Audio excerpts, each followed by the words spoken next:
So ayan, good morning guys. So ayan, magmuli na naman tayo lilinya ng ating water refilling station. So ayan guys, lalagyan natin ng tubo guys yung magkakadugtong ng mga FRP tank guys, yung linya nya guys. So nakaraan guys naglagay muna tayo ng mga thread male adapter. Ngayon guys, idudugtong na natin ng tubo ang ating mga heads. Ayan, dedinain ko guys yung union patente guys sa tubo guys, kasi umaatras siya guys. Kailangan siguraduhin natin guys na hindi umatras yung tubo sa pagdikit ng ating solvent sa mga fittings, kasi pag umatras yan guys, magkakaroon yan ng leak guys. Kaya dapat siguraduhin natin na hindi umatras yung ating dinikit na tubo sa mga fittings.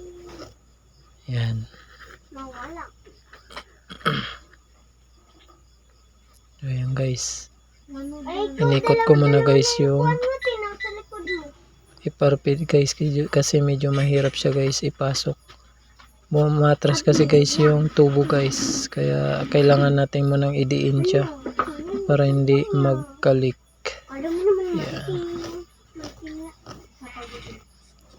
Saka dyan guys, pag nakikita nyo umatras yung tubo, kailangan wag nyo munang bitawan. Idiin nyo muna hanggat hindi pa nagpe-permanent yung kanyang dikit, kasi may mga tubo guys na umaatras pag magkaiba yung sukat. Kailangan bago mo siya bitawan, dumikit na yung solvent. So yan guys, hindi natin kailangang madaliin yan guys, kasi pag minadali mo guys dyan, minsan nagkakaroon ng leakage yung mga dugtungan. Di bali nang mabagal guys, basta tuloy-tuloy ang gawa na hindi ka nauulit, walang leak. So yan. O yan guys, nabuo na guys yung dalawang FRP guys, nadugtong na sila. Sunod natin guys, idudugtong yung pangatlong FRP guys. So hindi nyo makita guys, kasi yung video ko ay nasa likod. Pasensya na po kayo. Ayan. So yan guys, nilagyan natin ng patente sa gitna guys, para pag halimbawang magre-repair tayo guys, madali lang. May thread dyan siya guys, para kabilaan ay madali lang ipaghiwalay yung mga FRP tank. Yan. So dyan guys, dapat ingatan nyo rin guys yung kanyang gasket na hindi mawala, kasi pag nawala yung kanyang gasket guys, naku po, tutulo yan guys, magkakaroon ng leak yung ating mga koneksyon.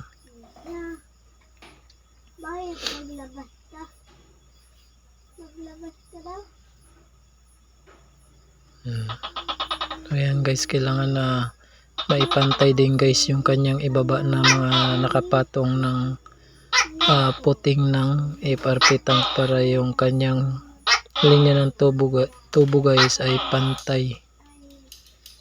Ayan guys, ito na tayo sa isa pangatlong pandugtong guys sa ating FRP3.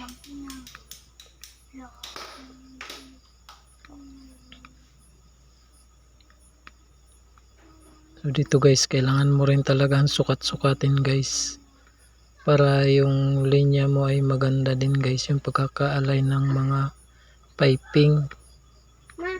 Yan.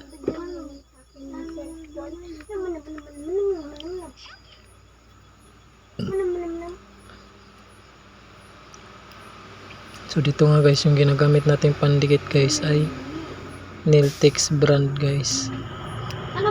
Madali kasi siyang matuyo guys yung Nailtex. Yung meron naman, pwede naman yung Atlanta guys, kaya nakadepende naman sa inyo yung gagamitin yung pandikit, kung anong brand. Para sa akin kasi guys, Niltex po yung ginamit ko. Doon ako na mas madali na bibilisan pong magdikit sa Niltex kasi parang tubig lang siya.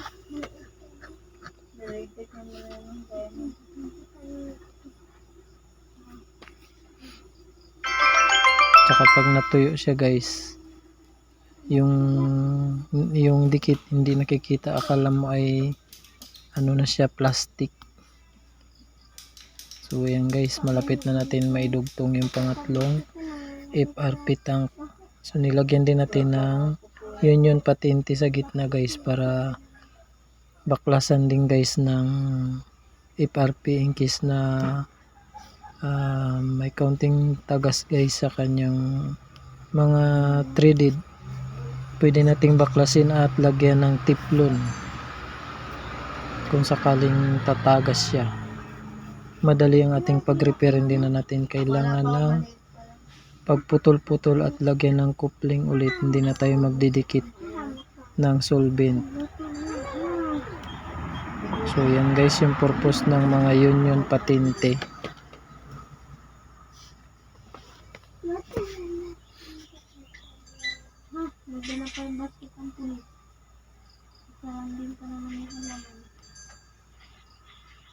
So ayan guys, malapit na nating maidugtong yung pangatlong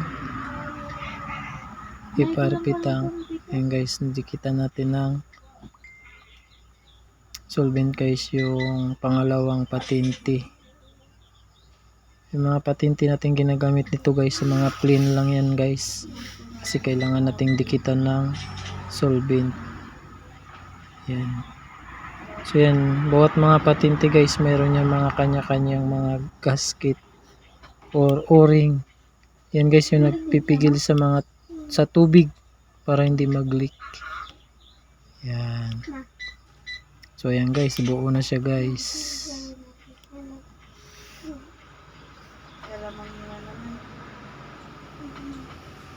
Inuna ko muna yan guys na binuo na walang laman. Tapos nilagyan lang natin ng union patente para bago natin lalagyan ng laman yan guys, pag nabuo na siya.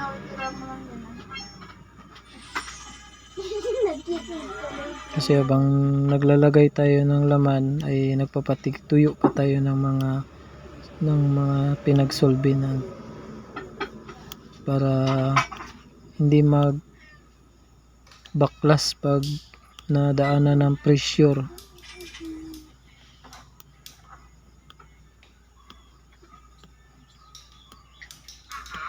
So dito guys, hindi madali ang trabaho guys, kailangan din nakamask ka, pero kailangan sana yung mask natin ay makapal.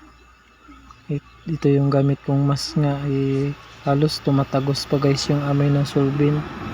Kaya sa tulad kong mga installer ng ganito, kailangan talagang naka-face mask tayo. So ayan guys, malapit na rin nating matapos guys. Abangan nyo guys yung ating susunod na video guys. Sa ating gagawin guys ay nasa likod na tayo banda guys ng ating water refilling guys. Magkukunik na tayo guys ng mga pump. Thank you for watching.